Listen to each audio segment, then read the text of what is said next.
Continue to be mindful. Know the body and the mind as they truly are, with a mind that is a stable observer and equanimous. Whatever arises, be mindful. How does mindfulness arise? It arises because the mind remembers phenomena precisely. Keep practicing to know so. When anger arises, know so. When greed arises, know so. Then mindfulness arises. When mindfulness arises, what should we do next? It is not simply to be mindful and remain merely aware.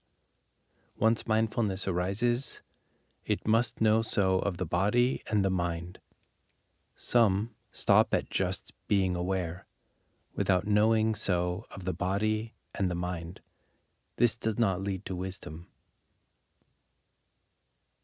Now, once we come to know so of the body and the mind, some end up fixating on the body or the mind. They do not see the three characteristics. That is of no use.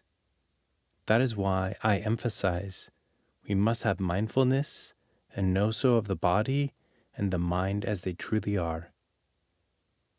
As they truly are means seeing the three characteristics. To know so as they truly are means not interfering. It does not mean when anger arises and then think, what should I do to make it go away? What should I do so that I will not be angry again? That is not the way. Seeing suffering arise and then thinking, how can I make it go away? Seeing happiness arise and then thinking, how can I keep it? That is not seeing the truth. That is seeing and then wanting this or wanting that. Look into what is real. What is real is the three characteristics. There is nothing else that is real. Therefore, to be mindful and know the body and the mind as they truly are means seeing the three characteristics of the body and the mind. To see this, the mind must be a stable observer and equanimous. It is with the correct samadhi, and it is aware, awake, and joyful. Such a mind arises from knowing so when the mind wanders.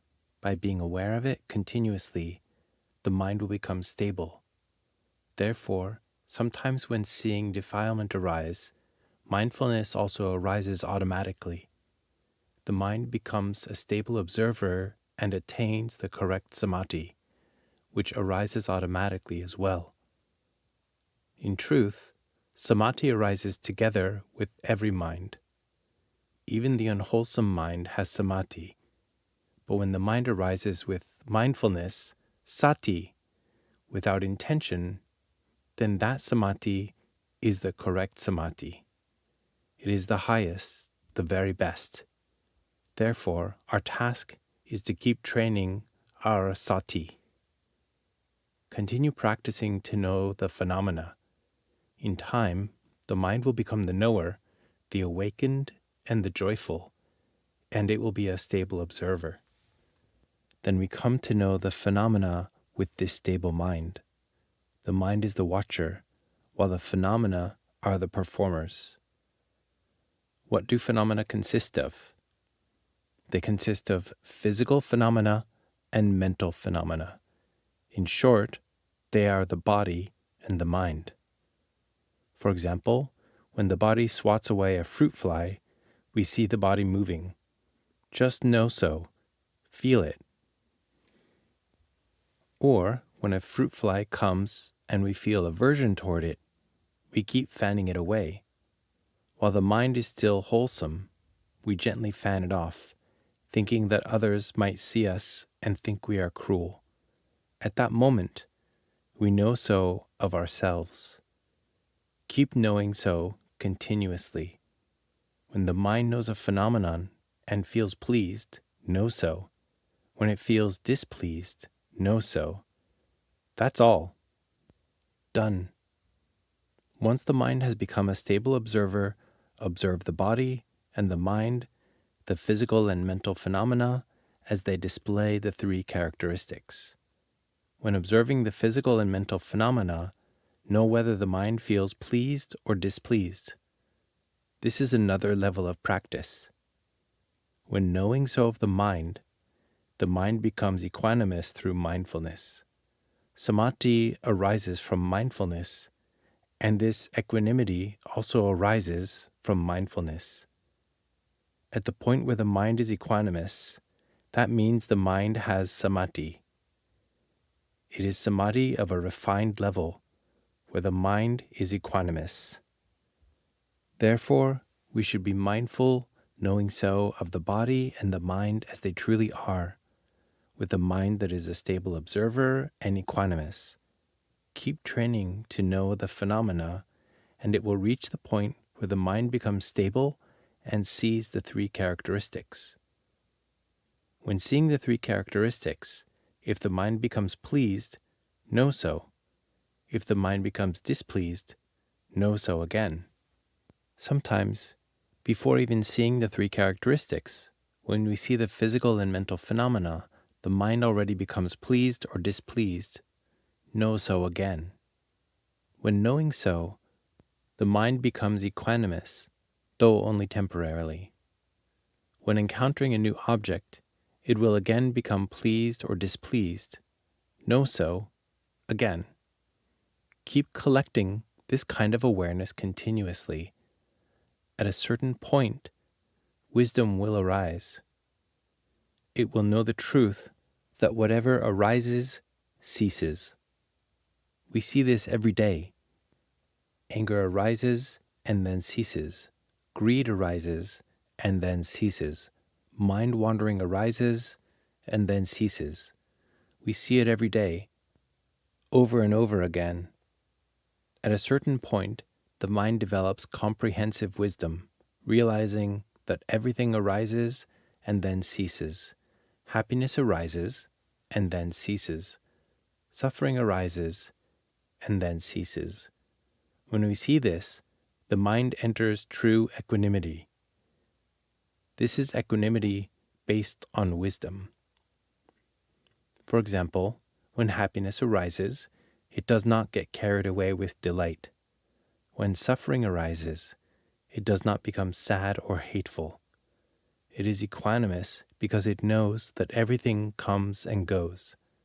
Happiness comes and goes. There is no need to be glad about it. Suffering comes and goes. There is no need to hate it. When we practiced until the mind attains equanimity through wisdom, this point is the gateway to the noble path. Initially, when knowing the phenomena, the mind is not yet impartial or equanimous. Be aware of this with mindfulness. Be instantly aware that the mind is now not equanimous. Sometimes it is pleased, sometimes it is displeased. Then the mind will become equanimous through mindfulness. Use this equanimous mind to keep learning about the three characteristics of the physical and mental phenomena. Ultimately, the mind will be equanimous through wisdom. When equanimity is established through wisdom, the mind will cease its struggle. The true meaning of the word knowing or seeing in the phrase just knowing, just seeing will arise. Before this stage, it does not genuinely arise.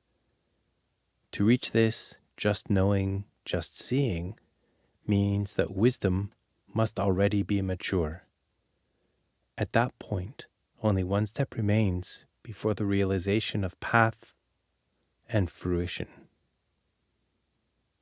When there is truly just knowing and just seeing, this means the mind possesses the wisdom that knows everything arises and then ceases.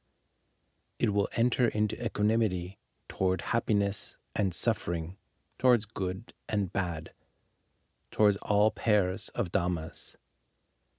The mind becomes equanimous toward the paired phenomena, happiness and suffering, good and evil. Nothing is better than the other, nothing is worse than the other.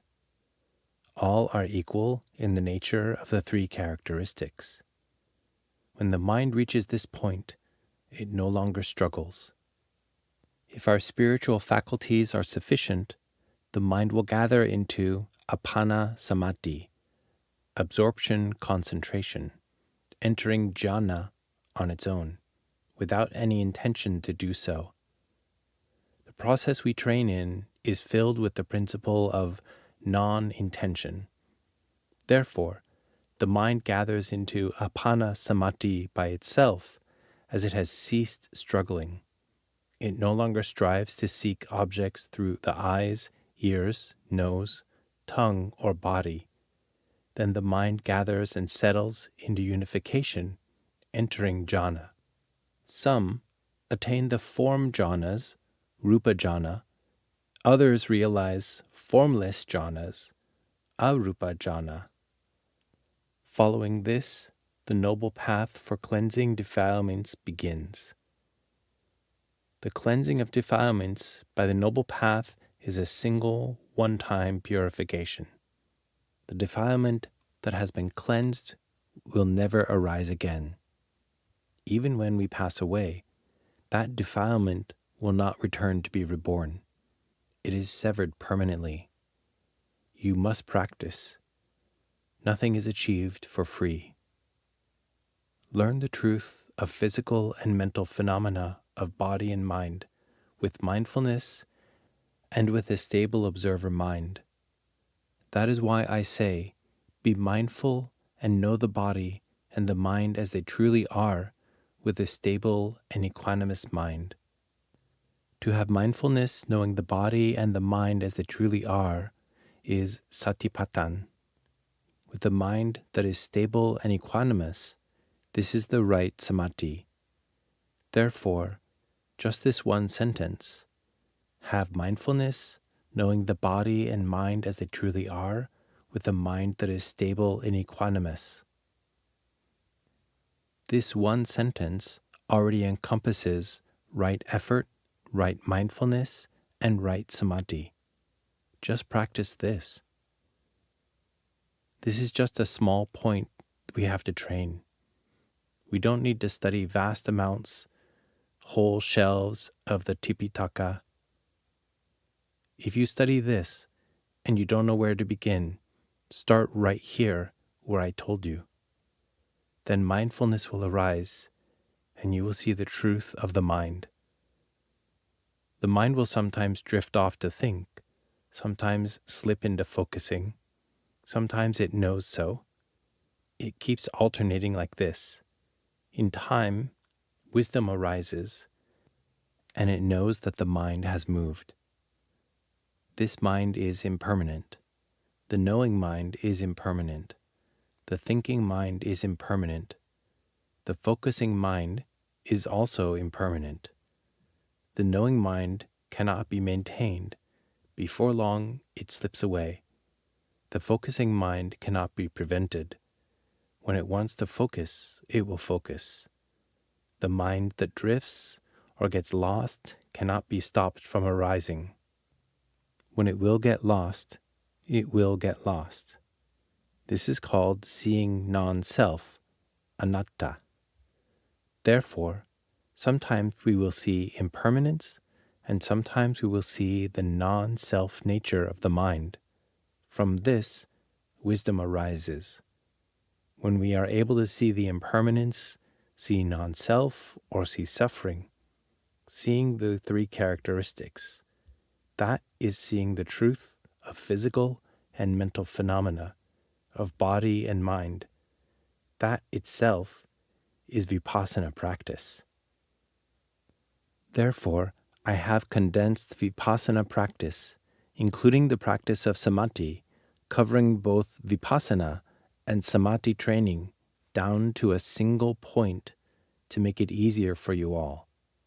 That is, have mindfulness, knowing the body and the mind as they truly are, with the mind that is stable and equanimous.